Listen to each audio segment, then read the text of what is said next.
আসসালামু আলাইকুম। আমি আসিফ, আপনাদের ছোট ভাই। আজকে চলে আসলাম আমাদের এই যে ঘাসের জমিতে ঘাস কাটার জন্য আসলাম। আমাদের ঘাস বেশি নাই, যেহেতু 2টা গরু 1 বোঝা ঘাস কাটলে হয়ে যায়। আর আমি আজ থেকে মনে করেন যে গত 3-4 দিন অসুস্থ। আব্বুই ঘাস কাটছে, চল দেখাই ওই পাশ থেকে।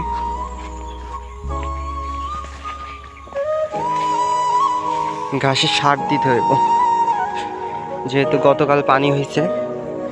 আজকে কাটার পর যদি সার দেওয়া হয় তাহলে মনে করেন যে ছোট ছোট যেগুলো আছে এগুলো বড় হয়ে যাবে।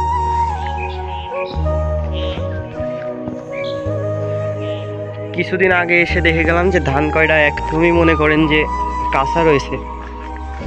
এখন এসে তো দেখছি যে ধান প্রায় পেয়ে গেছে, যেহেতু নিম্নচাপ চলছে। আজকে 2-3 দিন নিম্নচাপ চলছে, এখনো মনে হয় খুব সম্ভবত 2 দিন থাকবে, নাহলে কেটে দেওয়া যেত। যাই হোক, ধান একদমই পেয়ে গেছে। আর কয়েকদিন পরে যে মাঝে মধ্যে কাঁচা রয়েছে এখন, আপনারা হয়তো দেখাতে পারছি না ঠিক করে। এই যে কাঁচা রয়েছে এখনো, আর পাশে যেগুলো আছে এগুলো মনে করেন যে পেকে গেছে।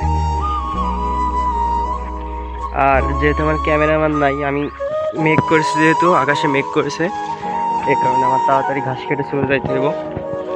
যেহেতু আমার ক্যামেরাম্যান নাই, এই জন্য ক্যামেরাটা অফ করে ঘাস কাটতে হইব, নাইলে ধুয়ে দেখি, আমি চেষ্টা করে দেখি আপনাদের দেখাতে পারি নাকি।